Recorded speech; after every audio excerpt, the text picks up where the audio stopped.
Asimismo, el reino de los cielos es semejante a una red que echada en el mar recoge de toda clase de peces.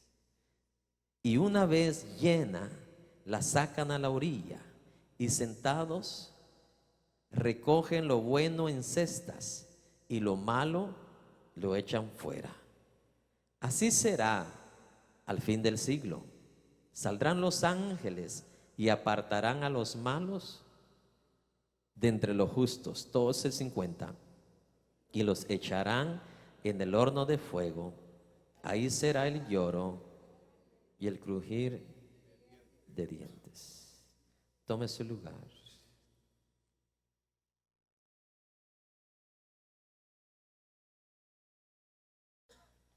Jesús en este pasaje usa una ilustración muy conocida para todo ser humano, especialmente para los que le escuchaban en ese momento, en el tiempo de Jesús. Usó una ilustración muy conocida, que en este caso es la pesca. ¿Cuántos aquí, hombres o mujeres, han ido de pesca? Entonces, Jesús usaba esta clase de ilustraciones para poder explicar lo que va a ser o va a suceder en el juicio final o en el día del juicio. Entonces usó una ilustración muy conocida con nosotros, como lo que es el caso de la pesca. Amén. Era muy familiar esta situación, especialmente a los que vivían cerca del mar de Galilea. Especialmente aún más especial todavía para algunos de sus discípulos, que eran también ¿qué? Pescadores, o fueron pescadores cuando Dios los llamó. Amén. En el mar de Galilea, que era uno de los mares donde más Jesús predicó. Usted siempre, casi siempre va a escuchar el mar de Galilea. Habían 3 métodos de pesca. Y estos 3 métodos aún se usan hasta el día de hoy. El primer método que se usaba de pesca en esos tiempos de Jesús era lo que es la vara. Hoy usan varas sofisticadas, ¿verdad? Nada más le hacen así. Pero antes eran esas varas de bambú. Esas varas que crecen en la orilla de los riachuelos. O cualquier otra clase de vara, pero no eran como las varas de hoy. Como le decimos aquí, anzuelo, ¿verdad? Pescaban con anzuelo. El segundo método que usaban para pesca era lo que le llaman, aquí le llaman la net, esa que se tira, la red o la atarraya, le dicen en mi pueblo. Algunos, una punta de la red se la ponen en la boca y con la otra, con el otro brazo, la lanzan. Así como me enseñó mi padre a tirarla a mí. Ese era otro tipo de instrumento que usaban para la pesca. Según la palabra, según Mateo 4:18, esta era la red que estaba usando Pedro y Andrés cuando Jesús los llama. Amén. En México, ¿cómo le llaman a esa? Atarraya también, ¿verdad? O red. Y está el tercer método, que es parecida a la red, pero es de aquella que se extiende hasta 50 metros de largo, el trasmayo, que es así, tiene que usar varios hombres. En algunos casos se usan hasta 2 lanchas para poder pescar con ellas, para pescar mayor cantidad de peces. ¿Está escuchando? No sé cómo se le llama esa, ni en inglés ni en español sé yo. En mi pueblo le llamaban trasmayo, pero es una red bastante larga y se la llevan bastantes hombres y van circulando el lugar dependiendo de dónde quieren pescar hasta que encierran todo el pescado y ahí agarrarlo con la mano. Y al que no le toque muy buen día, le pesca un cangrejo ahí. Pero estos eran tres métodos de pesca que se usaban en el mar de Galilea, y hasta el día de hoy se usa esos métodos, y a mí me encantan los primeros dos, con la vara y con la red. Con el otro pues nunca verdaderamente, solo una vez pesqué con esa, pero no le hallé mucho, me aburría mucho, porque agarraba demasiado pescado uno con eso, y la llevada de regreso cuesta bastante. Así ilustró Jesús, diga conmigo, el reino de los cielos. Cualquiera que fuese, especialmente el segundo caso o el tercer caso, ya sea con la red, pero especialmente con la red grande, los hombres venían y arrastraban esa red grande y se la llevaban ¿hasta dónde? Hasta la orilla de la arena. Y ahí dice, juntaban todos los pescados y ahí escogían cuál pescado ¿qué? Era el bueno para venderlo, y el pescado que todavía no estaba bueno para vender, y ese lo echaban de regreso otra vez. Así ilustró Jesús el reino de los cielos. El viernes estudiamos qué es el reino de los cielos.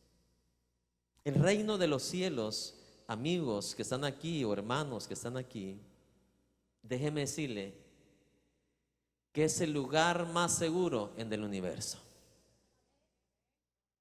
Número uno, porque el reino de los cielos es un reino indestructible.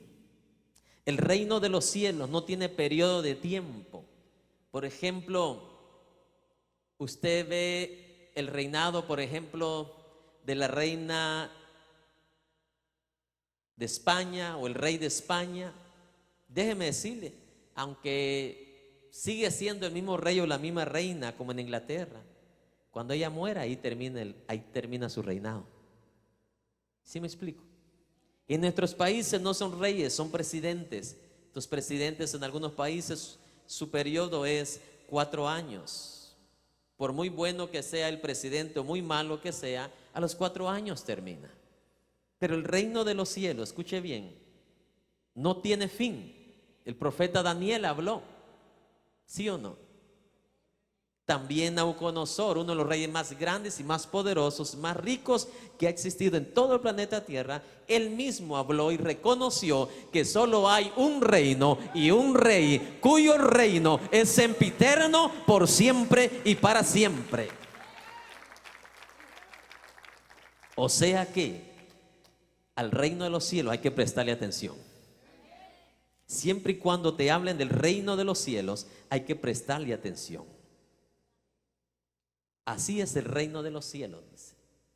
Es parecido a esta red que agarra toda clase de peces, pero llega al final de la pesca, se escoge qué pez la va a hacer para ser guardado y qué pez va a ser rechazado. En este caso, todo ser humano, los peces representan todo ser humano que tienen la capacidad de estar en la red. Todo ser humano tiene la capacidad de escuchar las palabras del reino. ¿Me está escuchando? Todo ser humano. Dios le ha dado la invitación para que sea parte del reino de los cielos, a este reino que perteneció a Daniel, a este reino que un día también Nabucodonosor, después de su rebeldía y desobediencia, se humilló ante Dios. Y reconoció a Nabucodonosor: wow, qué ignorante era yo. Si hay un reino que verdaderamente es estable. Y déjeme decirle, nosotros somos esos peces. Y Dios, a través de su red, ha llegado a todo el mundo. A quienes han tocado la red, han estado bien cerca de la red, han escuchado al pescador que tiró esa red, que es Jesucristo. Han escuchado su palabra, hay quienes han palpado de cerca esa red. Hay quienes que por gracia y misericordia han recibido un milagro de Dios. ¿Sí me explico? Y aún así, van a ser de esos peces que al final del siglo, dice Jesús, ¿qué? Van a ser rechazados. ¿Por qué razón? ¿Cuál es el contexto de todas estas parábolas? Obediencia y desobediencia. Oír la voz de Dios, seguir los mandamientos de Dios o rechazar a Dios. Ese es el contexto de todas las parábolas de Jesucristo. Él diciéndonos: yo soy el camino, y el hombre ¿qué? Escogiendo otro camino. Jesús diciendo: yo soy la salvación, y el hombre escogiendo su propio camino. El hombre, Jesús diciendo: yo soy el único camino al cielo y al Padre Celestial, y el hombre ¿qué? Escogiendo a un ídolo, a una estatua, para querer llegar a Dios. Ese es el contexto de las parábolas. Dios dándote una oportunidad, tirando la red, para que usted un día y yo nos arrepintamos y podamos vivir de acuerdo a su palabra, a sus mandamientos. Podamos vivir en obediencia, para que en el día final seamos de cuáles peces, de los que sean escogidos y no de los que sean ¿qué? Rechazados y lanzados a ese lugar donde nadie quisiera llegar. En otras palabras, la interpretación de esta parábola representa la separación de lo bueno y lo malo. Amén. Esto es lo que representa esta parábola de Jesucristo, o esta ilustración de Jesucristo. Representa la separación de lo bueno y lo malo. ¿En qué día? Al final de los tiempos, mejor explicado, en el juicio final o en el día del juicio. Hoy todos estamos juntos, ¿sí o no? Buenos y malos, justos y pecadores, obedientes y desobedientes, los que aman a Dios y los que aman al mundo, los que aman los mandamientos de Cristo y los que hacen lo que la gana les dé. Todos estamos adentro de esa red. ¿O no dijo Jesús en Apocalipsis? Todos pueden estar adentro. ¿Qué significa? Todos. Si le preguntan a cualquier ser humano: ¿usted a quién sirve? ¿A Dios o al diablo? Todos van a decir Dios. Pero ¿qué dice Jesús? En aquel día te vomitaré de mi boca. ¿Me está escuchando? Todos están adentro, porque Dios quiere que todos sean ¿qué? Salvos. Pero en el día final, en el fin del tiempo, ahí donde verdaderamente se va a saber quién fue y quién no fue. El que tú estés cerca de algo no quiere decir que la hiciste. El que tú vivas cerca de una iglesia no quiere decir que ya eres salvo. El que tu mami sea cristiana no quiere decir que tú también eres cristiano. La salvación es individual. El llamado es individual. Entonces viene el tiempo en el cual todos nos vamos a separar. No por usted. Quien los va a separar van a ser los ángeles, mandados por Dios. Ahí no lo va a salvar su collarcito, su crucifijo, su cruz, su identificación de religión. ¿Me está escuchando? Acuérdese que en la salvación natural, terrenal, allá en Egipto, ¿qué fue lo que lo salvó? La sangre en la puerta de las casas. No fue la identificación de religión. Grábeselo para todos los siglos, porque lo que Dios hizo con Israel es lo que Dios va a hacer con la iglesia. El símbolo.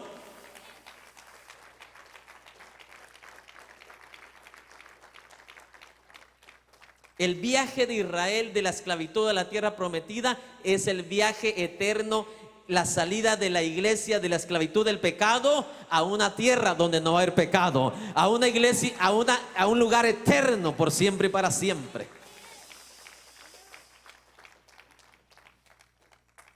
Pero la salvación de esos judíos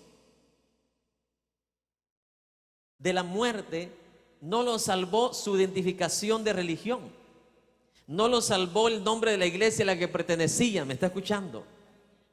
Lo salvó una sola cosa: el símbolo que representaba esa sangre de ese cordero. Y esa sangre de ese cordero estaba apuntando, esa era la señal que apuntaba a miles de años adelante, y apuntaba a un cordero inmolado, un cordero perfecto que iba a morir en la cruz del Calvario. Un solo sacrificio por todos los sacrificios, un sacrificio perfecto que iba a traer perdón de los pecados, iba a traer la liberación de tu alma y libertad de condenación también. Wow. El hombre anda buscando a Dios en un montón de cosas falsas, siendo que Dios no vino a predicar 2, ni 3, ni 4 caminos, un solo camino. Lo que te va a salvar a ti de la condenación a la vida eterna es esa sangre que Jesús vertió. No para que la pisotees, dice Hebreos, sino para que vivas, ¿qué? En obediencia, produciendo frutos dignos de arrepentimiento, viviendo conforme a la voluntad de Dios, guardando sus mandamientos. Hoy, en el día de hoy, los hombres, seres humanos, andan adentro de esa red tan libres como que si siempre van a estar libres. ¿Está escuchando? Viene el día, dice Jesús, no yo, en que todos esos peces dentro de esa red van a ser separados. Más adelante vamos a estudiar en las siguientes semanas, donde el mismo Jesús dice: 2 estarán moliendo en un molino, uno será tomado y el otro será dejado. 2 estarán durmiendo en una cama, dice, uno será tomado y el otro será dejado. Va a haber separación. Diga conmigo: separación. Los esposos tienen que afligirse hoy, que usted no sea el de esa profecía, sino que los 2 ustedes sean salvos. No es el deseo de Dios que el esposo se vaya y la esposa se queda, o viceversa, no.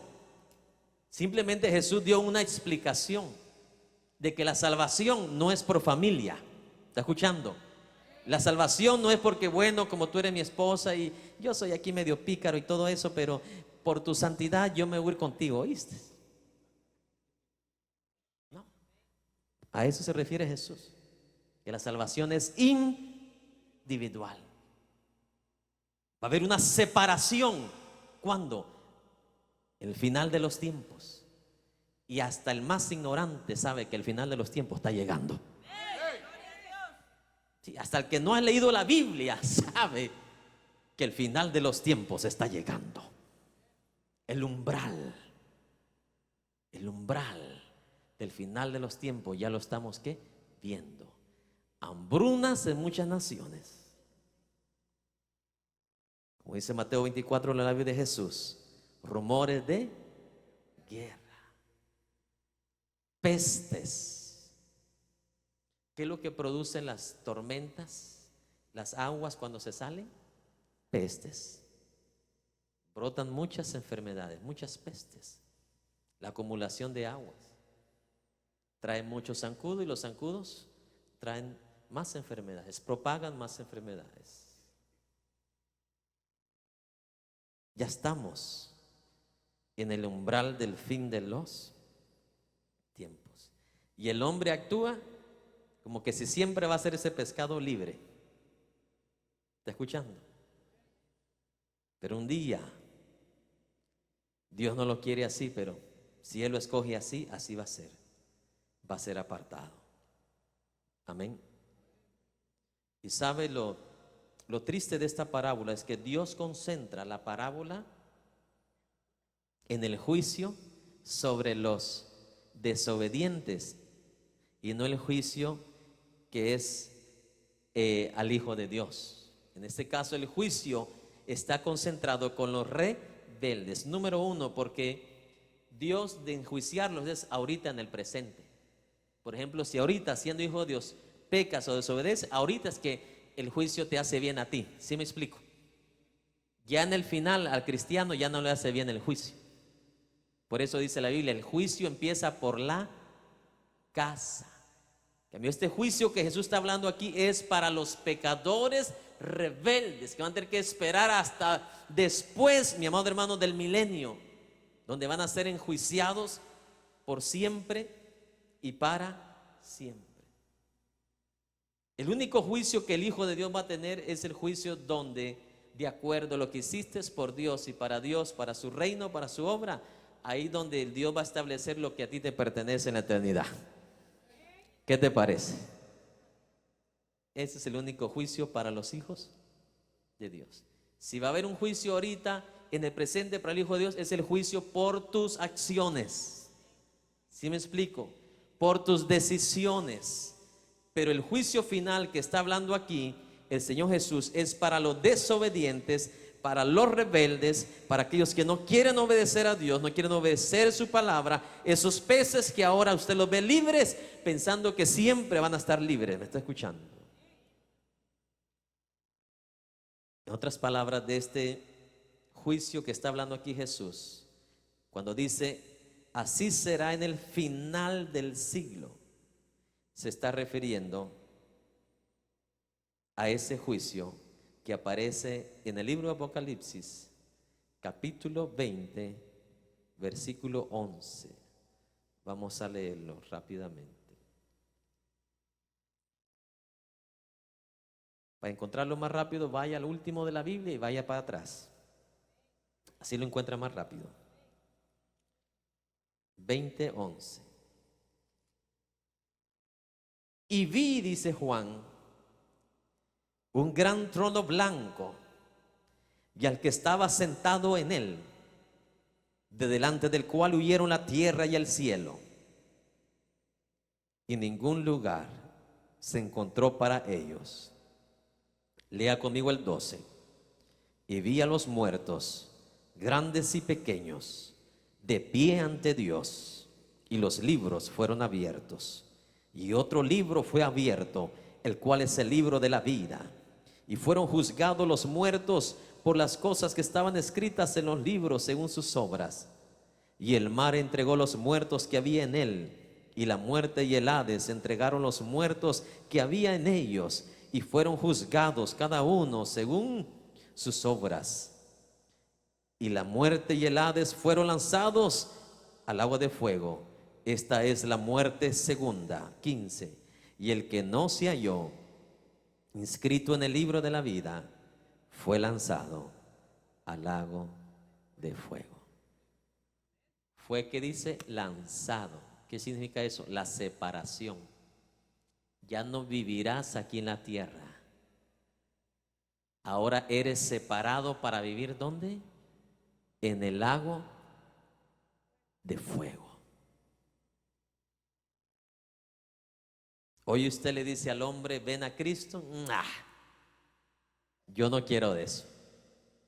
Usted supiera cuánta gente insulta en los mensajes que ponemos nosotros al aire, con malas palabras, blasfemias. Si sale un ladrón ahí, al ladrón no le dicen nada. Entonces, de mí no tienen prueba de nada, mas sin embargo dicen blasfemia en lo que predicamos. Pero cuando suceda esto, dice que hasta la tierra va a querer huir. ¿Sabe qué significa eso? No está hablando que 1 metro cuadrado de tierra va a querer huir de Dios. Está implicando que todos los seres vivientes, rebeldes, desobedientes que se quedaron en la tierra, van a querer esconderse.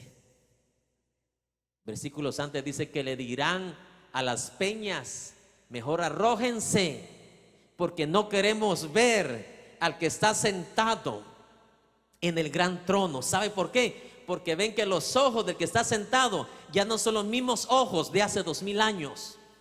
Ojos de compasión, ojos de misericordia, ojos de perdón. Ahora los ojos, dice Juan, ¿cómo se le ven? Como llamaradas de fuego. ¿Se recuerda usted aquella caricatura de hace muchos años, Mazinger? ¿Quién quiere ver esos ojos? Son ojos de furia. ¿O no dice así los versículos anteriores?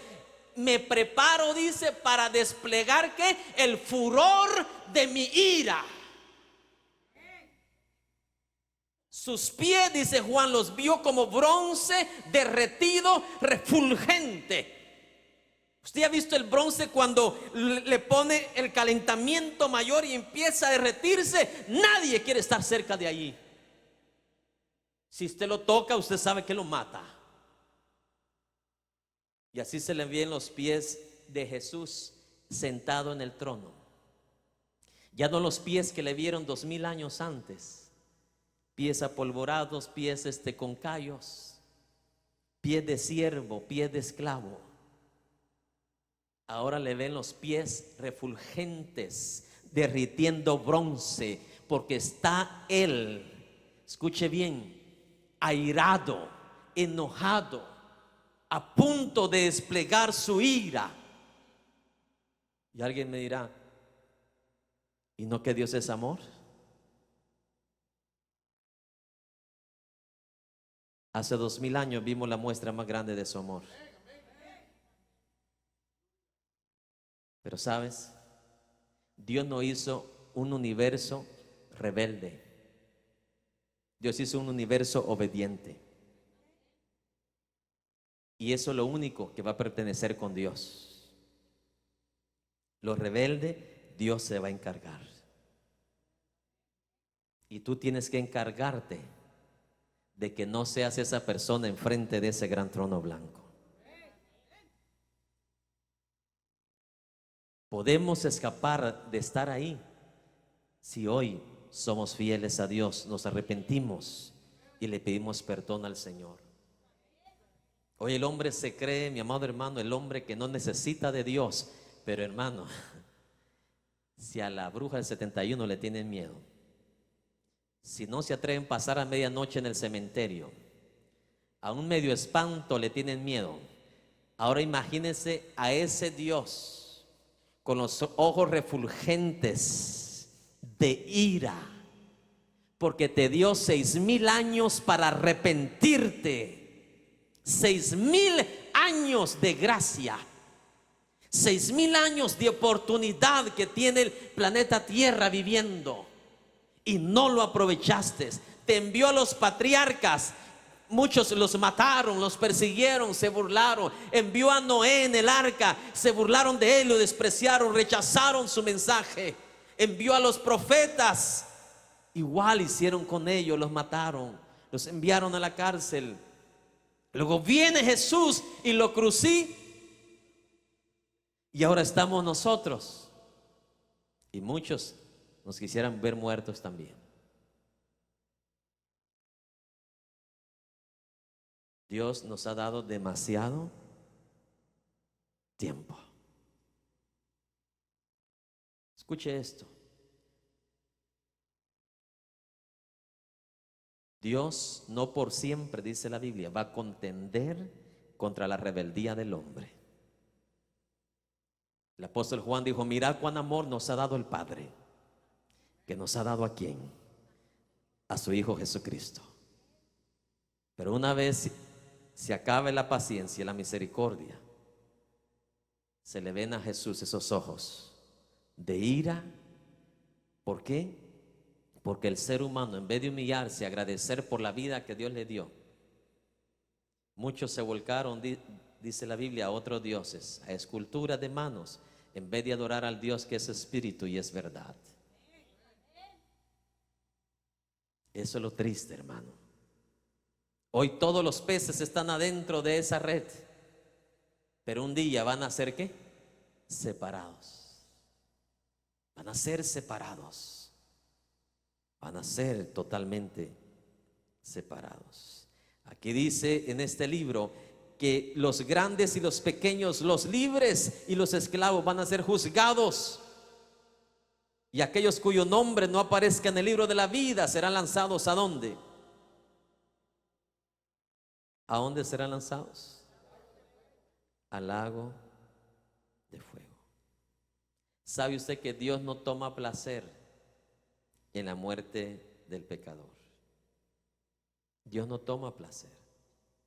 O sea, no es la naturaleza de Dios ver al hombre morir sin Dios. ¿Está escuchando? es el hombre que decide perderse. A Dios le da tristeza cuando alguien ¿qué? Muere sin Dios, porque Dios sabe a dónde va a ir a parar. No donde le dijo el sacerdote, Dios ya dice a dónde va a ir a parar, aunque el hombre le diga lo que le diga. Hebreo dice que el hombre, establecido está que el hombre muera una sola vez y después de la muerte el juicio. Así yo le diga a alguien que murió, usted va a ir al cielo, hermano, yo no tengo esa garantía para nadie. Mi garantía es la palabra de Dios. Si viví conforme a ella, es mi garantía que por fe yo voy a ir a parar con Dios. Pero si no hice lo que la Biblia dice, lo que la palabra dice, lo que Jesús me ordena, lo que Jesús me manda, entonces verdaderamente, así me diga quien me diga, adentro de la caja y le den 40,000 condolaciones o consolaciones, nadie lo va a sacar donde usted mismo decidió a dónde quiso ir. Después de la muerte viene ¿qué? El juicio. Segunda Pedro 3:9 dice que Dios no quiere que nadie se pierda, sino que todos sean ¿qué? Salvos. Que todos sean salvos. La Biblia dice que el infierno, ese lugar de castigo, de tormento, no fue hecho para los hombres, fue hecho para los ángeles y para Satanás.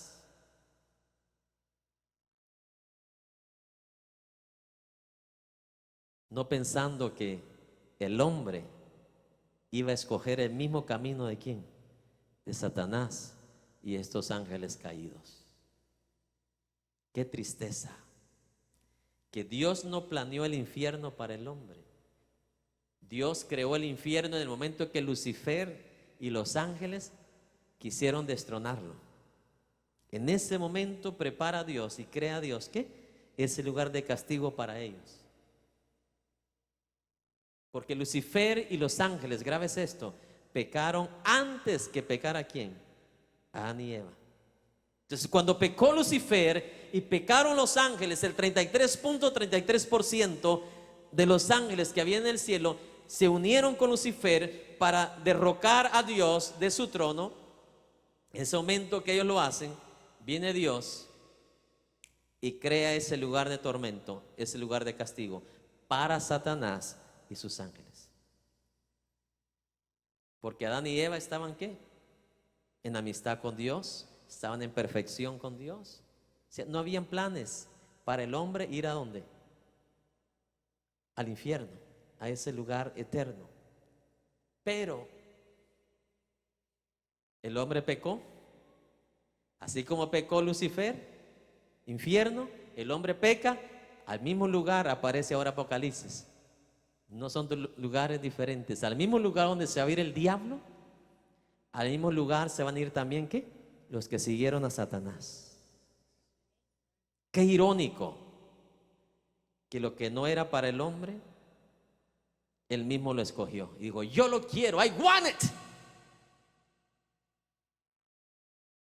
Lo escogió porque escogió el mismo camino de ¿quién? De Lucifer. El mismo camino de Satanás. Sí, pastor, pero yo no he subido al cielo para derrocar a Dios. Con tu rebeldía, desobediencia, le estás diciendo a Dios, yo no quiero nada de ti. Y es lo mismo que hizo Satanás. No quiero obedecerte. No quiero estar bajo tus órdenes. No sé si me está escuchando. Ni más pecador es Lucifer, ni menos pecador es el hombre. Iguales son los dos. La misma naturaleza de maldad y de pecado. Y es por eso que Dios no hace acepción. Donde manda a Lucifer, ahí también va a mandar ¿a quién? A todos esos peces que pensaron que la habían hecho. Pensaron que después de la muerte se acababa todo. Y en la palabra encuentro que él es al revés. Después de la muerte empieza la verdadera vida. ¿Sabes por qué? Porque en este cuerpo que tenemos solamente llegamos a 100 años.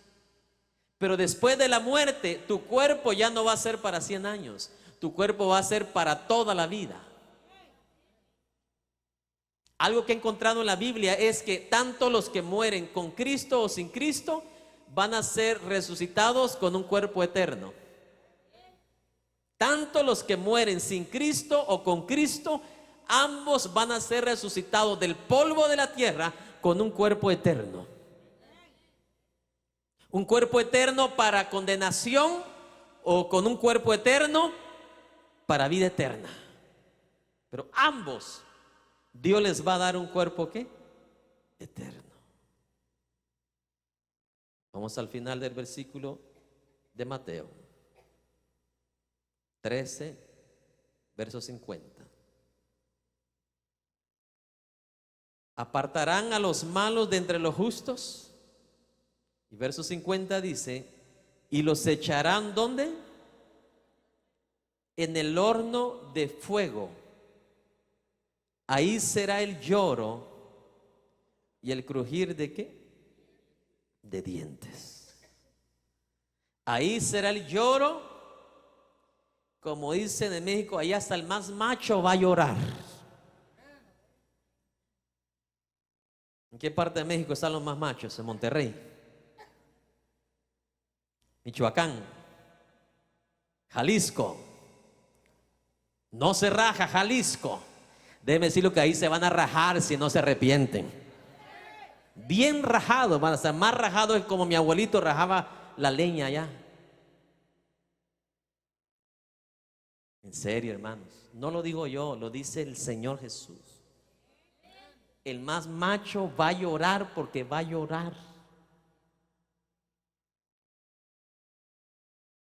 Así como están los del gobierno pasado en mi país, mira, arrepentidos de haber robado tanto. Y están llorando adentro de la cárcel ahorita. Así se van a arrepentir todos los seres humanos que estuvieron en una iglesia, fueron invitados a una iglesia, escucharon el mensaje en una radio, en una cadena de televisión, y aún así siguieron su propio camino. Ahí será el lloro y el crujir de dientes. Imagínense a cuánta gente van a agarrar del cuello ahí. ¿Y por qué me engañaste? Y me hiciste creer que este crucifijo me iba a salvar. ¿Fue el crucifijo que salvó a Israel de Egipto? Fue la sangre del Cordero, la sangre de Jesús, la sangre que vertió en la cruz del Calvario.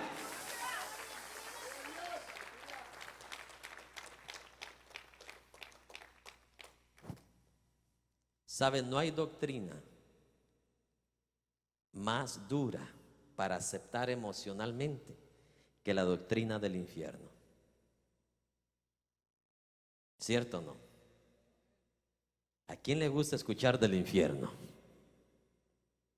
Son pocos, mire, solo 4 amenes escuché aquí. Y déjeme decirle que si usted ha leído los evangelios, Jesús habló más del infierno que cualquier otro profeta del Antiguo y del Nuevo Testamento. Y una de las razones por la cual creo yo que Jesús fue el que habló más es porque si alguien más hubiera hablado no le hubieran creído nada. Pero si a la verdad no le crees, ya tú quieres perderte y quieres estar en la ignorancia. Pero Jesús fue el que más habló acerca del infierno. En serio. Te voy a dar unos pasajes rapiditos así porque si no, no llego al final. En Mateo 5:22, ¿qué dice? No lo abras, solamente anótelo. Dice, si tú le dices a alguien, dice, tonto, serás culpable, dice, de ese lugar. Luego en el verso 29, capítulo 5 y verso 30 también dice, porque es mejor, dice, que una de tus partes de tu cuerpo, dice, te vayas sin ellos al cielo, que todo tu cuerpo sea tirado ¿a dónde? Al infierno. Amén. Cuando Jesús dice que si tu ojo te es ocasión de caer, mejor quítatelo. O si tu mano te es ocasión de pecar, quítatela. Porque es mejor que te vayas sin mano al cielo que te vayas con manos, ¿a dónde? Al infierno. Mateo 18:8 también dice lo mismo. Marcos 9:43 también dice lo mismo. Amén. En Mateo 8:12 Jesús dice: Malos hijos de este siglo, dice, de este reino, serán desechados fuera en las tinieblas. Un lugar, dice, donde será el lloro y crujir de dientes. O sea que el infierno también es un lugar de tinieblas. Diga conmigo, tinieblas.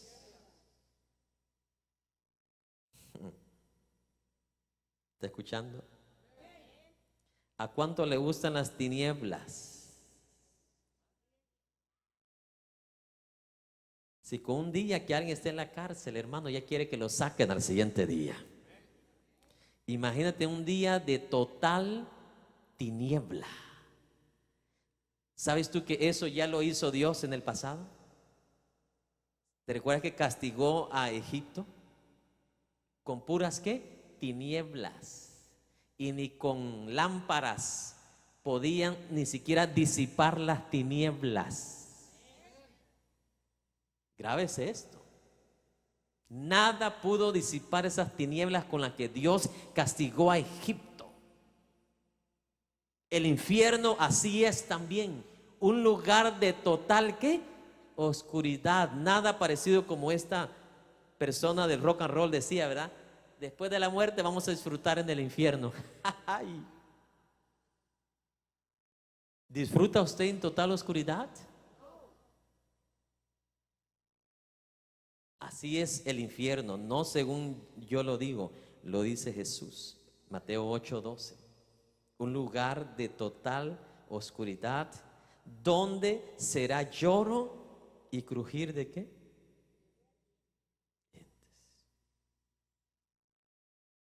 A los fariseos le dice Dios en Mateo 23:33: ¿cómo escaparán ustedes de la sentencia del infierno? Amén.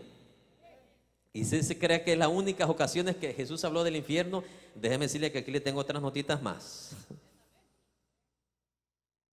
Mateo 7:13, Mateo 7:19, Mateo 7:23, Mateo 7:27, Mateo 10:28, Mateo 12:36, Mateo 16:18, Mateo 18:8 al 9, Mateo 21:43 al 44, Mateo 23 al 14 al 15, Mateo 24:40 al 41, Mateo 51, Mateo 25:30, Mateo 25:46, Marcos 3:29, Lucas 12:9 al 10, Lucas 12:46, Lucas 16:23, Juan 5:29, Juan 15:6. El infierno no es como muchos dicen, que tú mueres y se acaba todo. Y si hay infierno, pues va a ser un lugar de no memoria. Déjeme decirle que vas a tener gran memoria. Y vas a estar, como decía mi abuelito, vivito y coleando. Es más vivo que como estás ahorita. Porque el cuerpo tuyo ahorita no es eterno. El cuerpo que tendrás en el infierno va a ser un cuerpo eterno. Un cuerpo el cual no va a morir. ¿Me está escuchando? Ahí no es que la gente va a andar como zombie. Vas a andar más real que como tú te imaginas. Eso sí que se va a cumplir ahí las películas de miedo y terror que han visto ustedes en el pasado, no ahorita. El monstruo sin cabezas. Así te corten la cabeza, no vas a morir. Alguien te va a tener que andar conduciendo. Oiga, lléveme para allá, porque ya la cabeza no la vas a tener, pero vas a tener vida. así es el cuerpo con el cual el hombre va a resucitar. El infierno no es un cuento, no es una caricatura, no es una fábula. Ese fue el castigo que Dios preparó para Satanás y los demonios, no pensando que el hombre iba a pecar, porque el hombre no había pecado cuando Dios hizo el infierno. ¿Está escuchando? Pero cuando el hombre empieza a pecar, entonces ya vemos lo que la palabra añade y dice: ahí también va a ir el hombre. ¿Sabe? Los demonios mismos nos dicen ya cómo va a ser el infierno. ¿Se recuerda cuando Jesús llegó cerca de un endemoniado? ¿Qué le dijeron los demonios? No aguantaron, estaban siendo atormentados y le dijeron a Jesús desesperadamente: sácanos de aquí y envíanos a otro lugar, porque no soportamos este tormento. ¿Usted cree que el infierno es un juego? Los demonios saben que van para allá. El diablo sabe que van para allá. Los demonios saben que van a ser encadenados y enviados allá. Ellos saben cómo es ese lugar. Lo triste es que el hombre no quiere creerlo. Lo cree Dios, lo cree el diablo, lo creen los demonios, y el hombre dice: nah.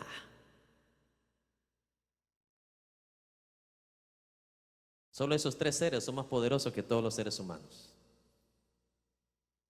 Y ellos tres lo creen.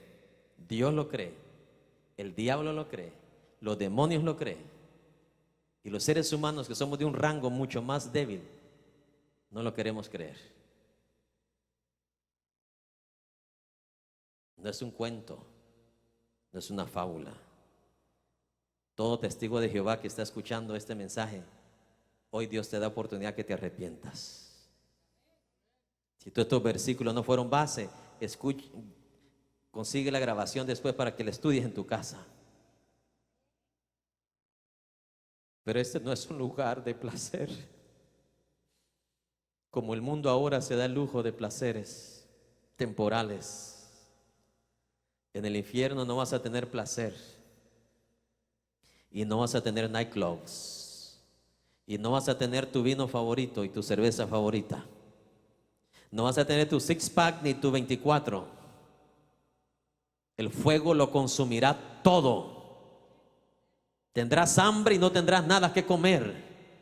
Tendrás sed como le fue al rico que murió sin Cristo. Tenía sed y quería, aunque sea una untadita, una gotita de agua, y no se le daba, porque ahí no hay agua, y hay azufre, hay fuego. La diferencia es que es tormento del fuego, pero tu cuerpo no morirá.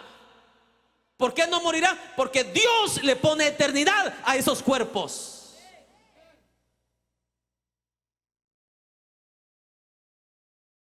¿Por qué crees tú que Jesús tuvo que llorar en la puerta de Jerusalén? Porque no quiere que nadie se pierda. ¿Por qué crees que el Hijo de Dios lloró en la entrada de Jerusalén? ¡Oh, Jerusalén! ¿Cuántas veces yo no quise arrullarte como la gallina arrulla sus polluelos, y tú nunca quisiste? Te mandé a mis profetas y los mataste.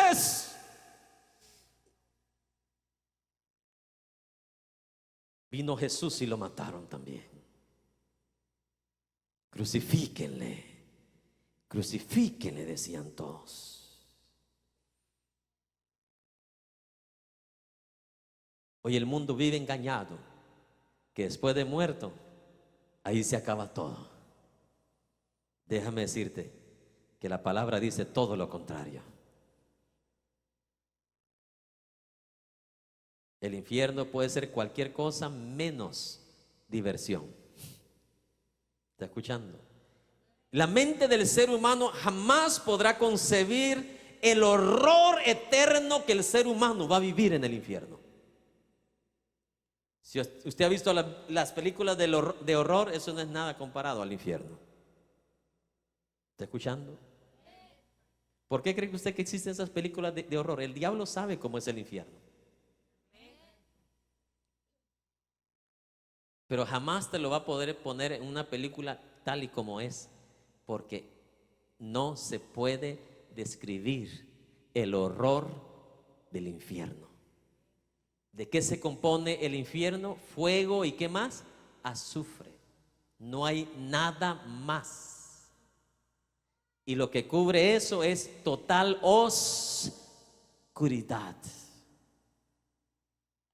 ¿Cuántos de ustedes alguna vez por accidente, damas, cocinando, por accidente su dedo fue a parar en la esquinita de esa estufa ardiendo? ¿Cómo sintieron ustedes? Bien rico, bien sabroso, que le dieron ganas de meterlo otra vez. ¿Verdad que no se siente bueno? Ahora imagínense usted tener ese dedo por 1 hora sin parar. ¿Qué le pasa a ese dedo? Se le deshace. A diferencia que en el infierno, ese dedo se le va a deshacer, pero no va a morir su cuerpo. Así ande gusanos, así le dé cáncer, así le dé lo que le dé, no va a morir. Por eso se llama lugar de tormento. No va a morir. O sea, en parte tienen razón esas películas que disparan y disparan a la gente, y la gente ¿qué? No muere. Así va a ser el infierno. Gente que se va a querer vengar ahí de sus enemigos, hermano, y se van a dar a golpes, los ojos van a volar por otro lado y van a andar ciegos, pero no muertos. Ahí sí van a haber muchos monstruos, gente sin cabeza, pero vivos. Gente que se van a pelear y mi amado hermano, y se van a desgarrar los brazos, se los van a quebrar, bien desgarrados, bien quebrados, pero vivos. Y déjeme decirle, ahí no va a haber sanidad. Ahí no va a haber oración por milagros. Más vea el otro lado del paisaje. Así que todos los que se van a ir con Dios, antes de entrar con Dios, con esos cuerpos eternos, todos los que entraron con cáncer, los que entraron con ceguera, como en mi caso que necesito lentes, todos sus ojos van a ser renovados. No habrá más enfermedad. Ahí va a ser el día de milagros. ¿Por qué razón? Porque regresamos al paraíso perfecto. Regresamos al hogar. Y ahí sí se le puede llamar home sweet home. Porque nunca nadie más te robará. Nunca nadie más te hará la vida a cuadritos. Nunca nadie más te envidiará. Nunca nadie más levantará falso testimonio en contra de ti. Nunca nadie más deseará nada mal de ti. Porque no solamente te sanará de toda enfermedad que lleves para arriba, sino que tu mente, tu corazón será como el de un bebé recién nacido, sin maldad, sin prejuicio, sin pecado.